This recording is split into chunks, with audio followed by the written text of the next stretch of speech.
ಅಪ್ಪನ ಋಣ ತೀರಿತೆ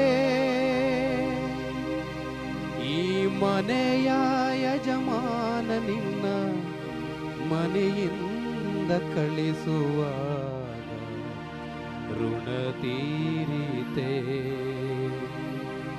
ಅಪ್ಪನ ಋಣ ತೀರಿತೆ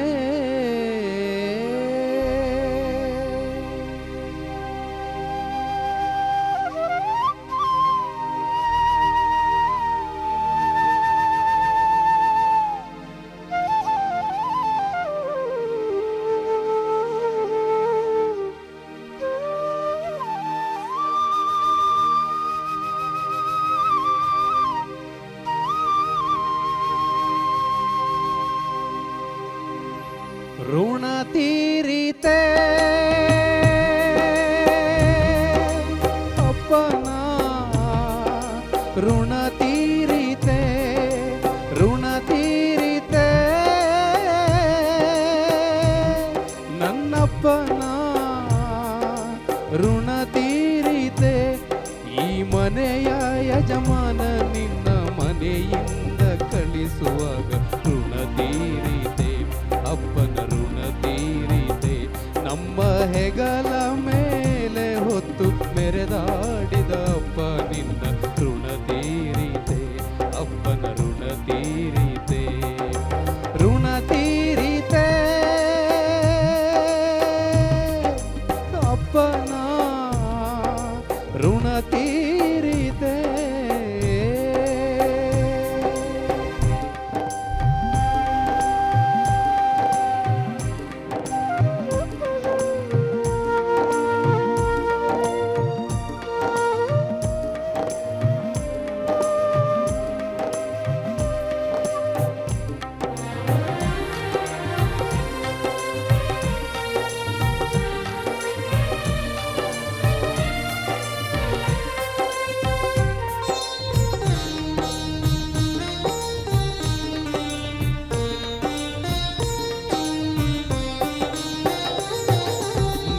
ನೆಟ್ಟ ಹೂಬಳ್ಳಿ ಹಸಿರಾಗಿವೆ ನೀ ಸಾಕಿದ ಹಸು ಕರು ನಿನ್ನ ಕೂಗಿವೆ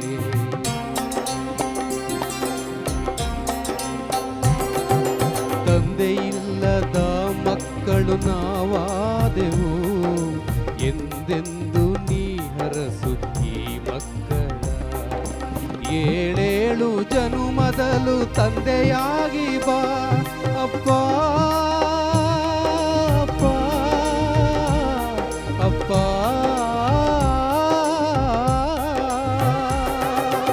ಏಳೇಳು ಜನುಮದಲು ತಂದೆಯಾಗಿ ಬಾ ನೀ ತಂದೆಯಾದರೆ ನಾನಿನ್ನ ಮಗುವಾಗುವೆ ನಾನಿನ್ನ ಮಗುವಾಗುವೆ ಋಣ ತೀರಿತೆ ಅಪ್ಪನ ಋಣ ತೀರಿತೆ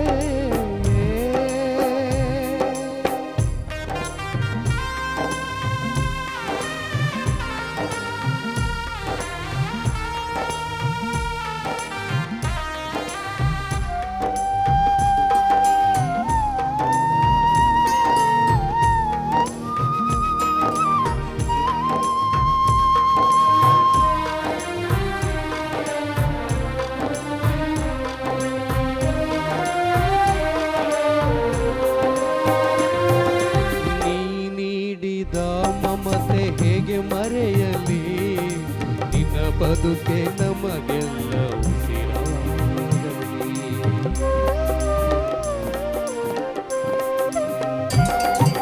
ಹೊಟ್ಟೆ ಬಟ್ಟೆ ಕಟ್ಟಿ ಸಾಕಿದೆ ಉರಿ ಬಿಸಿಲಲಿ ನಿನಗಿಂತ ದೇವರಿಲ್ಲ ಈ ಜಗದಲ್ಲಿ ಏಳೇಳು ಜನುಮದಲು ತಂದೆಯಾಗಿ ಬಾ ಅಪ್ಪಯ್ಯ ಅಪ್ಪ ಅಪ್ಪ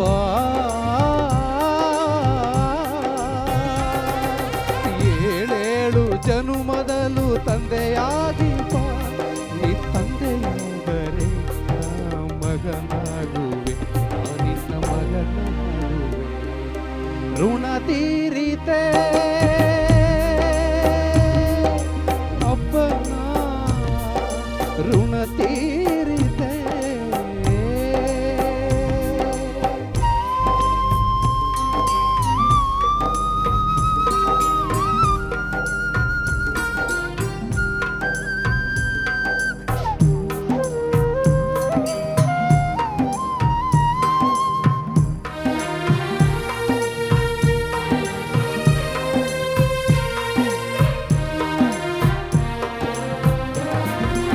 ಆಸೆಯ ಗೋಪುರವೇ ಚೂರಾಯಿತು, ನಮ್ಮ ಸರಹಕ್ಕಿಗೂಡು ಬರಿದಾಯಿತು.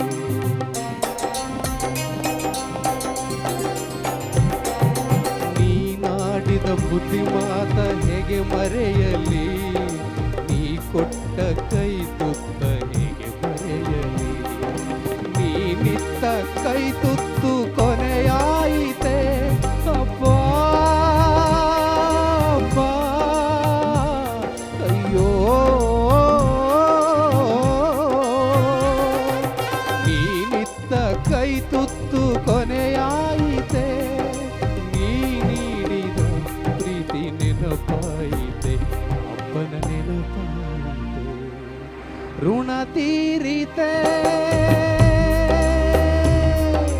ಅಪ್ಪನ ಋಣ ತೀರಿತೆ, ಋಣ ತೀರಿತೆ ಅಪ್ಪನ ಋಣ ತೀರಿತೆ. ಈ ಮನೆಯ ಯಜಮಾನ ನಿನ್ನ ಮನೆಯಿಂದ ಕಳಿಸುವಾಗ ಋಣ ತೀರಿತೆ, ಅಪ್ಪನ ಋಣ ತೀರಿತೆ. ಈ ಮನೆಯ ಯಜಮಾನ ನಿನ್ನ ಮನೆಯಿಂದ ಕಳಿಸುವಾಗ ಋಣ ತೀರಿತೆ, ಅಪ್ಪನ ಋಣ ತೀರಿತೆ, ಋಣ ತೀರಿತೆ.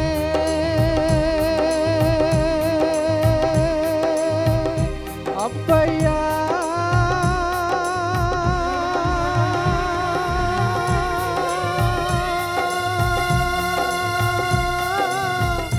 ಅಪ್ಪಯ್ಯ.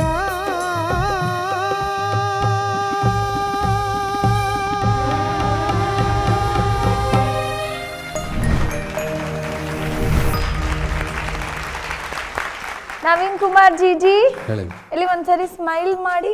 ಅವ್ರು ಫುಲ್ ಯಾವಾಗಲೂ ಸೀರಿಯಸ್ ಆಗಿ ಹಾಡ್ತಾರೆ, ಸೀರಿಯಸ್ ಆಗಿ ಕಮೆಂಟ್ಸ್ ಕೇಳ್ತಾರೆ, ಸೀರಿಯಸ್ ಆಗಿರ್ತಾರೆ, ಗ್ಯಾಲರಿಲೂ ಸೀರಿಯಸ್ ಆಗಿರ್ತಾರೆ. ಇಲ್ಲಿ ನಗ್ನಗ್ತಾ ಅರ್ಚನಾ ಮ್ಯಾಮ್ನ ಕಮೆಂಟ್ಸ್ ಕೇಳಿ ನೋಡೋಣ. ಹೇಳಿ ಮೇಡಮ್. ಸಾಮಾನ್ಯದವರಿಗೆ ಕೂಡ ಈ ರೀತಿಯ ತಂದೆಯ ಮೇಲಿನ ಹಾಡು, ತಾಯಿಯ ಮೇಲಿನ ಹಾಡನ್ನು ಸ್ಟೇಜ್ ಮೇಲೆ ಪರ್ಫಾರ್ಮ್ ಮಾಡುವಾಗ ಸಾಧಾರಣ ಗಂಟ್ಲು ಕಟ್ಟು ಬರುವಂಥದ್ದು, ಒಂದು ಭಾವೋದ್ವೇಗಕ್ಕೆ ಒಳಗಾಗುವಂಥದ್ದು ಸಾಧಾರಣ. ಅದರಲ್ಲೂ ಪಾಪ ಈತ ಇಬ್ಬರನ್ನೂ ಕಳ್ಕೊಂಡಿರೋರು ಈ ರೀತಿಯ ಒಂದು ಸಾಹಿತ್ಯವನ್ನು, ಈ ರೀತಿಯ ಒಂದು ಕಾಂಪೋಸಿಷನನ್ನು ಹಾಡೋದು ಅಂದರೆ ಅದು ದೊಡ್ಡ ಸವಾಲೇ. ಅದು ನಿಜ. ಎಷ್ಟು ಭಾವ ತುಂಬಿ ಹಾಡಿದ್ರಿ ನೀವು ನವೀನ್ ಅವರೇ, ಅದ್ಭುತ. ಯಾರು ಬರೆದಿರೋದು ಇದನ್ನು? ಇದು ನಾಗೇಂದ್ರ ಅವರು ಕಂಪೋಸ್ ಮಾಡಿರೋದು ಅವರೇ. ಹೌದಾ? ತುಂಬ ಚೆನ್ನಾಗಿದೆ. ನಾನು ಮೊದಲನೇ ಸಲ ಈ ಹಾಡನ್ನು ಕೇಳ್ತಾ ಇರೋದು. ಒಂದು ಒಳ್ಳೆಯ ಸುಂದರವಾದ ಹಾಡನ್ನು ಈ ವೇದಿಕೆಗೆ ಪರಿಚಯ ಮಾಡಿಸಿದ್ದೀರಿ. ನನಗೆ ನಿಮ್ಮ ಯಾವಾಗಲೂ ಹೇಳ್ತಾನೆ ಇರ್ತೀನಿ, ಭಾವನೆಗಳಲ್ಲಿ ಬಹುಶಃ ಎತ್ತಿದ ಕೈ ನೀವು, ಭಾವನೆಗಳನ್ನು ಹೊಮ್ಮಿಸೋದ್ರಲ್ಲಿ. ಇವತ್ತು ಋಣ ತೀರಿತೆ ಅದು ಯಾವಾಗ ಹಾಡಿದ್ರೋ ಆ ಗಾಂಧಾರದಲ್ಲಿ ಶಾರ್ಪ್ ಆಗ್ತಾಯಿತ್ತು, ಆಯಿತಾ? ಆಮೇಲೆ ಚರಣದಲ್ಲಿ ಕೂಡ ಅದೇ ಗಾಂಧಾರ, ಎವ್ರಿ ಟೈಮ್ ನೀವು ಆ ಗಾಂಧಾರ ಟಚ್ ಮಾಡುವಾಗ ಸ್ವಲ್ಪ ಜಾಸ್ತಿ ಹಾಡ್ತಾಯಿದ್ರಿ. ಅದೊಂದು ಸ್ವಲ್ಪ ಗಮನ ವಹಿಸಿ. ಋಣ ತೀರಿತೆ ಅಪ್ಪನ ಋಣ ತೀರಿತೆ. ಬಟ್ ಬೇರೆ ಎಲ್ಲ ನೋಟು ಪರ್ಫೆಕ್ಟಾಗಿ ಹಾಡ್ತಾಯಿದ್ರು. ಆ ಗಾಂಧಾರ ಒಂದೇ ನಿಮಗೆ ತೊಂದರೆ ಕೊಡ್ತಾಯಿತ್ತು. ಸೊ ಗಾಂಧಾರವನ್ನು ಗಟ್ಟಿಯಾಗಿ ಹಿಡ್ಕೊಳ್ಳಿ, ಆಯಿತಾ? ಗಾಂಧಾರದ ಕಡೆ ಗಮನ ಕೊಡಿ. ಇಲ್ಲ, ಎಲ್ಲ ಸ್ವರಗಳ ಕಡೆನೂ ಗಮನ ಕೊಡಬೇಕು. ಅದು ಬಿಟ್ಟರೆ ತುಂಬ ಸುಂದರವಾಗಿ ಹಾಡಿದ್ರಿ. ಎಸ್ಪೆಷಲಿ ಚರಣದ ಕೊನೆಯಲ್ಲಿ ಹಾಡ್ತಿರಲ್ಲ, ಅಪ್ಪನ ನೆನಪಾಯಿತೆ ಅಂತ ಆ ಅಪ್ಪ ಹೇಳುವಾಗ ಒಂದು ಸಣ್ಣ ಹಕಾರ ಕೊಡ್ತಾರೆ ಅವರು, ಅಂದರೆ ಫೀಲ್. ಅಪ್ಪ ಅಂತ ಹೇಳಲ್ಲ, ಅಪ್ಪನ ಅಂತ ಅಲ್ಲಿ ಒಂದು ಫೀಲ್ ಕೊಟ್ರಲ್ಲ, ಅಯ್ಯೋ ಅದು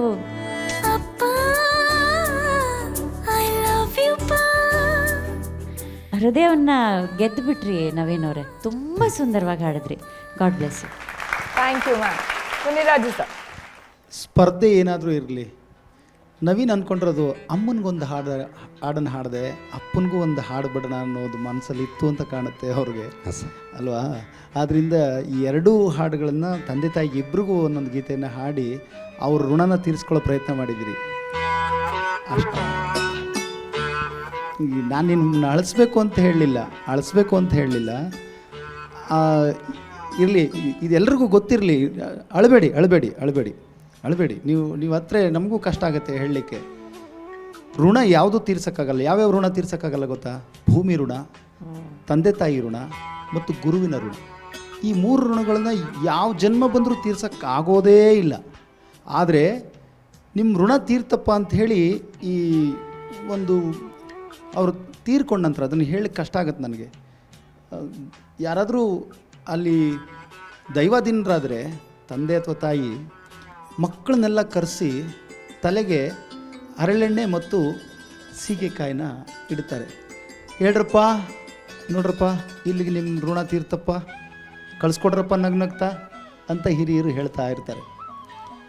ಅದು ಶಾಸ್ತ್ರ ಅಷ್ಟೇ. ಆದರೆ ನಿಜವಾದ ಋಣ ತೀರೋದಕ್ಕೆ ಸಾಧ್ಯನೇ ಇಲ್ಲ. ಆ ಒಂದು ಪ್ರಯತ್ನ ಮಾಡಿದ್ರಿ. ಅವ್ರಿಗೆ ನೀವು ಈ ಹಾಡಿನ ಮೂಲಕ ಒಂದು ಒಳ್ಳೆ ಇದನ್ನು ಕೊಟ್ರಲ್ಲ, ಆ ಋಣ ತೀರಿಸುವಂಥ ಪ್ರಯತ್ನ ಮಾಡಿದ್ರಲ್ಲ ಈ ವೇದಿಕೆ ಮೇಲೆ, ನಿಮಗೊಂದು ಚಪ್ಪಾಳೆ, ಖಂಡಿತವಾಗ್ಲೂ ಚಪ್ಪಾಳೆ. ಆ ಸ್ಪರ್ಧೆನ ಬಿಟ್ಬಿಟ್ಟು ನನ್ನ ತಂದೆ ತಾಯಿಗೆ ನಾನು ಹಾಡಬೇಕು ಅನ್ನೋ ಮನಸ್ಸಿನ ಭಾವನೆ ನನಗೆ ಅರ್ಥ ಆಯಿತು. ಅದಕ್ಕೋಸ್ಕರ ಹೇಳಿದೆ. ಒಳ್ಳೆಯದಾಗಲಿ. ನಿಮ್ಮ ಹಾಡುಗಾರಿಕೆ ಅದ್ಭುತವಾಗಿದೆ. ಮುಂದುವರಿಲಿ ನಿಮ್ಮ ಈ ಪಯಣ. ದಯವಿಟ್ಟು ಇನ್ಮೇಲೆ ದುಃಖಿಸ್ಬೇಡಿ. ಒಳ್ಳೆಯದಾಗಲಿ. ನವೀನ್ ಕುಮಾರ್ ಸರ್ ಹೇಳಿ ಮುನ್ರಾಜ್ ಅವ್ರಿಗೆ ಇನ್ಮೇಲೆ ನಾನು ದುಃಖ ಪಡೋದಿಲ್ಲ ಅಂತೇಳಿ. ಯಾಕಂದರೆ ನಿಮ್ಮ ಕಂಠ ಹೇಳಿ ಮಾಡಿಸ್ದಾಗಿದೆ ಪ್ಯಾಥೋ ಸಾಂಗ್ಸ್ಗೆ. ತಂದೆ ತಾಯಿ 2 ಕಣ್ಣಿದ್ದಾಗೆ ಪ್ರತಿಯೊಬ್ಬರು ಬಾಳಲ್ಲೂ ಅಷ್ಟೇ. ಒಂದು ಕಣ್ಣು ಹೋದರೆ ತಂದೆ, ಇನ್ನೊಂದು ಕಣ್ಣು ತಾಯಿ ಇದ್ದಾಗೆ ಅಲ್ವೇ? ಆದರೆ ನಿಮ್ಮ ಹಾಡುಗಳಿಗಿದ್ರೆ ಸಾಟಿನೇ ಇಲ್ಲ. ಮೇಡಮ್ ಅವ್ರು ಹೇಳಿದಾಗೆ ಸಾಟಿನೇ ಇಲ್ಲ. ತುಂಬ ಚೆನ್ನಾಗಿ ಹಾಡ್ತೀರಿ. ಮತ್ತು ಇನ್ನೂ ಹೊಸ ಗೀತೆಗಳನ್ನು ಹಾಡ್ತೀನಿ ಅಂತ ಹೇಳಿ ಮುನ್ರಾಜ್ ಅವ್ರಿಗೆ, ಮೇಡಮ್ ಅವ್ರಿಗೆ ಬೇರೆ ಪ್ರಕಾರದ ಗೀತೆಗಳು ಮುಂದಿನ ಸಂಚಿಕೆಯಲ್ಲಿ ನೀವು ಹಾಡ್ತೀರಾ, ಅಷ್ಟೇ ಮುದ ಕೊಡ್ತೀರ ಅನ್ನೋ ವಿಶ್ವಾಸ ನನಗಿದೆ. ಒಳ್ಳೆಯದಾಗಲಿ ನಿಮಗೆ. Thank you sir. ಓಕೆನಾ? Okay, thank you.